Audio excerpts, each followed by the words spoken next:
And these cars streaming down that front straightaway underneath the lights with all the fans watching, it's just electric. Denny Hamlin in the 20 leads lap 1 for second place. Carl Edwards in 60, pressured by Kevin Harvick in the 21.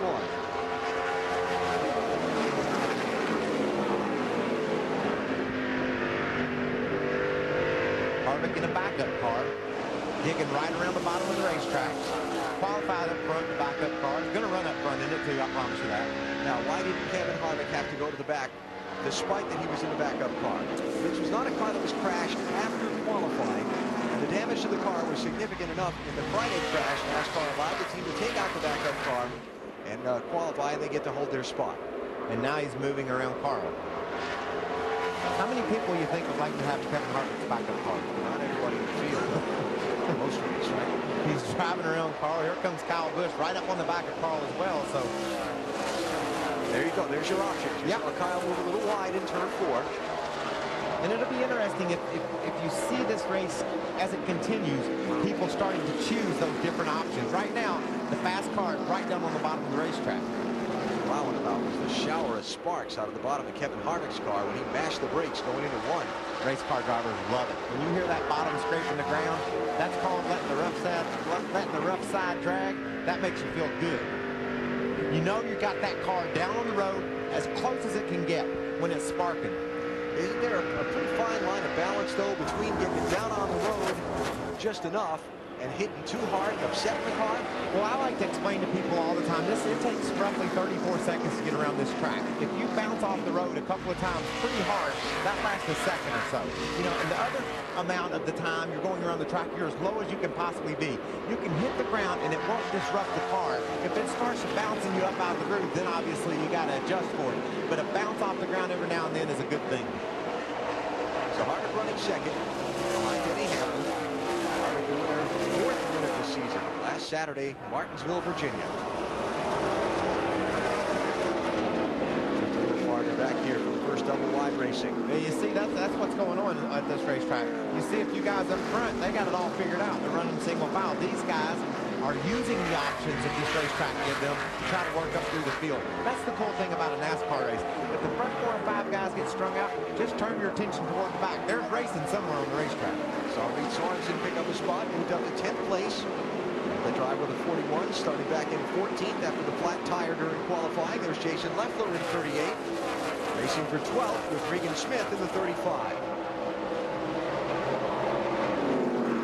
Smith slipping back just a little bit here. You see Leffler's car bouncing off the ground. That's not the car bounced off the ground there. That's a little backfire out of the engine of the 35 car.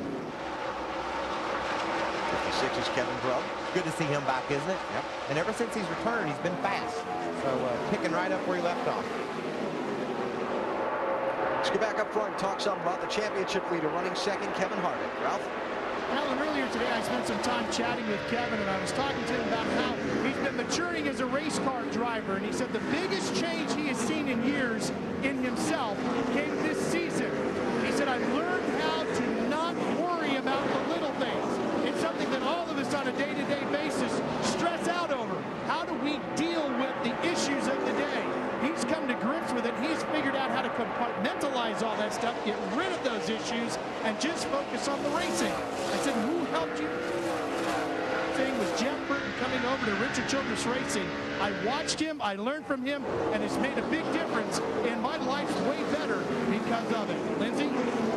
Ralph, well, his life might also be relying on a little bit of luck, because listen to this. He's got something with the number 21. He's had his first Busch Series win on his 21st start. He now has 21 Busch Series wins to his name. He has 21 races under his belt in this series, and he's led 221 laps of 400 here at St. Louis. By the way, he drives car number 21, and he's in number 21, the pit stall.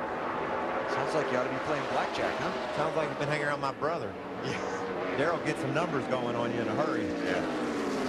Harvick's got his hands full now after getting second place. Carl Edwards is pestering a little bit. And, you know, that was just Carl just sampling the water, seeing what it's like to slide up, seeing if he could maybe not lose any ground to Kevin the first time he rolled up. Next time he slides up to the high side, he might see if he can gain a little bit. Just trying to figure out where the groove is, what his car will hold in the turns. Obviously, he's got a fast car. He's driven right on up back on the back of Kevin, and they've driven away from 4th, 5th, and 6th. First 3 have broken away from the field. Carl, the second-place driver in the Busch Series Championship, coming in. We told you he's quite a bit behind Kevin Harvick as far as points are concerned.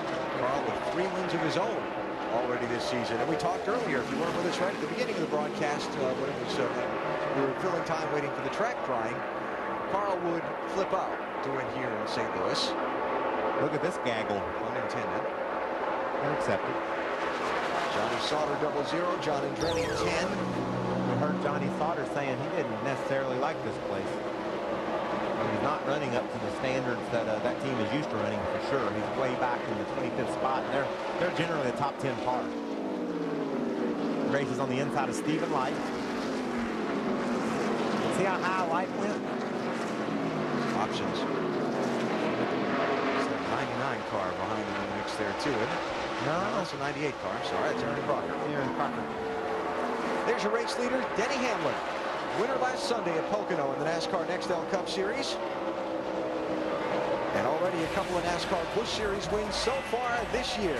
We're racing in St. Louis. The fans are loving it.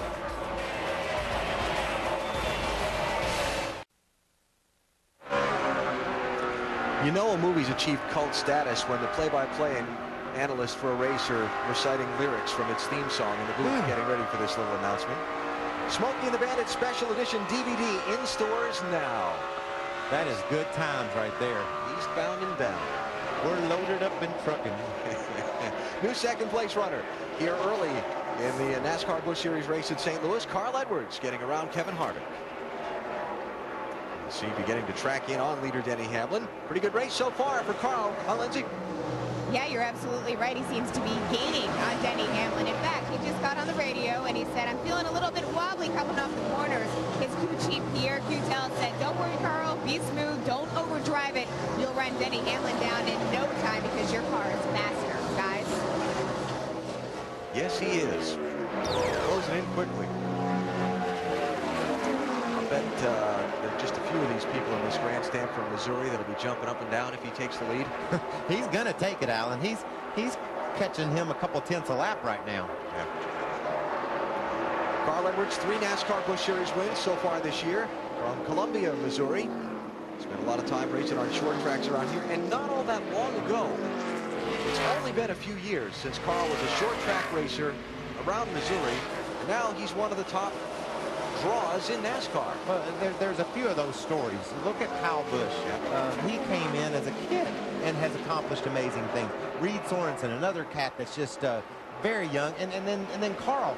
He's not that young age, but he certainly busted onto the scene and has just done phenomenal things behind the wheel of a race car. While he closes in on Denny Hamlin for the lead, let's check on the fastest mover in the field so far in this race. And that's that 41 car, Reed Sorensen. Well, he was fast all day long, Alan, and had a problem qualifying with one of his tires. Now he's back on track. Must have air in all his tires. Yeah, that helps, huh? It does, Ralph. Well, Alan, this is the same car that Reed Sorensen won this very same race with last year. However, in a lot of ways, it's not the same car. You see, the only part of the car that's the same is the center section. Shortly after racing here with it, they went on to Richmond, and he pretty much did a whole bunch of damage to it. Tore the front end off, tore the rear end off, and really it's the center section and the steering wheel. That's about all that's similar to this race car. Well, you gotta like its karma, though. Yeah, he sat in it and won. Yep. But, Alan, even if it was the same car from front to back, it'd have a different setup under it. So cars sometimes are just good cars no matter where you take them. And that must be one of those cars. Check out Wimmer. Wimmer getting by Paul Menard, and Sorensen thought about trying to get a double there on the backstretch. Sorensen is right. So that's Wimmer up to 5th. Sorensen running 6th 1 year ago in this race. He led in the early part of the event. Did Reed Sorensen. And get shuffled back in the field by pit strategy. Then a great fight with Martin Truex in traffic. Sorensen taking the lead with 32 laps to go. Held on after a late caution and a final restart to score his first NASCAR Busch Series win. At a big day. Tender age of 19 or 19. Oh, he's 20 now. That's amazing, isn't it? I ran 3rd at Darlington in '93 to Kyle Busch and and Vickers, you add both their ages together, I was older than them still. That's when I realized things were getting a little bit crazy in the Busch Series. You know, memory's jogging around a little bit. I think I misspoke there. That was his second win. Was it? In Nashville earlier that That's year. right. He dominated at Nashville. Won in his 11th start at Nashville and his 27th here. 3 wide. Stephen Wallace makes a wise decision and says, I can't see how being the outside guy in a 3-wide battle makes much sense. One on the inside, 56 inside. Here comes Rudeman. 56 only, 66 taking over 2. That's 99. Maybe he was looking at it upside down. He might be. Seeing the roof numbers backwards from the spotter stand, I guess. It's okay. You can see Stephen's card. When he goes down in the corner, he pushes up high. Inside, He didn't choose. His choice wasn't to go up there. We talked earlier how you have to go where your car takes you at times. Now, you see, I'm a race car driver. I don't like to hear all that from my spotter. Yeah. I just like to hear clear or not clear. Yeah. But obviously, Stephen's different. He likes to hear all those words. Rudeman dives to the bottom of them. Good battle here, Alan. And J.J. Yaley trying to follow through. Behind him. How badly did Stephen Wallace have his hands full, Ralph? Certainly does, Alan. But Michael, you know, Stephen told me when he was getting started in this deal that one of the advantages he had was that learning everything brand new makes it a lot easier when you don't know the difference. Sometimes what you don't know won't hurt you, is the old saying. Did you find that to be the same as you were coming up? It still helps me today. That's the cool thing, Ralph, is the setups are changing. Everything is changing so quickly. If you're worried about what you did yesterday and what it took to win last year here, that doesn't relate anymore. It's all about what your team can learn from the time you get home to the shop on Monday till you load back up to go again Friday. It changes that quickly. Up front, leaders in some traffic. Denny Hamlin putting a lap on Ron Young, the Georgia driver in the 71. Carl took advantage of that traffic to close right up on Denny. Thought he was going to try and dive underneath there. So it's just a matter of time. Well, I'd say that, but every time Carl gets close, Denny looks like he's got about a 454 Gertie under the hood of that thing. He shoots down the straightaway, doesn't it? Yeah. A 454 Gertie is a big motor. It's a big motor since they only run 358 cubic inches. Right. Yeah. People are thinking at home, what's he talking about? They thought it was some special model of car. Well, the special model of car he has is good horsepower down the straightaway in a car that he can drive around the bottom of the racetrack. And that's hard to overcome. But nowadays, Alan, if it gets late in going and in your teammate, you just knock them out of the way. Yeah.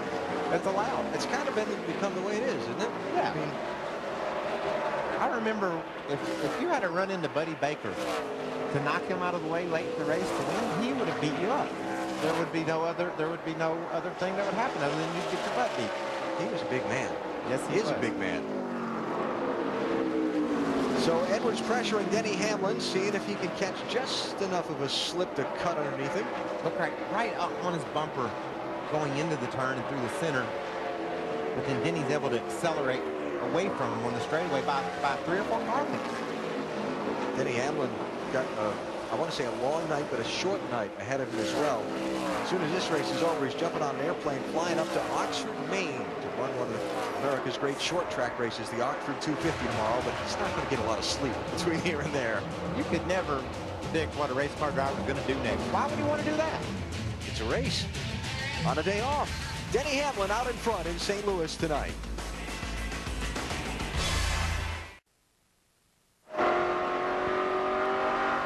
Check the Wendy's race menu. What's upcoming on TNT? NASCAR Busch Series Racing, Indianapolis Raceway Park next Saturday, 9 p.m. Eastern Time. That's a great short track. Always a fun race. Man, I won that race back in 1989, excuse me. And I thought that I'd won the greatest short track race ever. You've always heard about IRP in that race, and it doesn't disappoint today. The car's running right out next to the wall. There must be 4 grooves on that racetrack, and generally, cats are taking advantage of every one of them. Just part of a huge weekend of racing. The Brickyard 400 next Sunday, NBC, 1:30 Eastern Time, our Wendy's race menu. Pretty hot race for the lead. That's Dale Jr.'s car there, that Make-A-Wish Chevy. 83, that's Shane Huffman. His 2006 Busch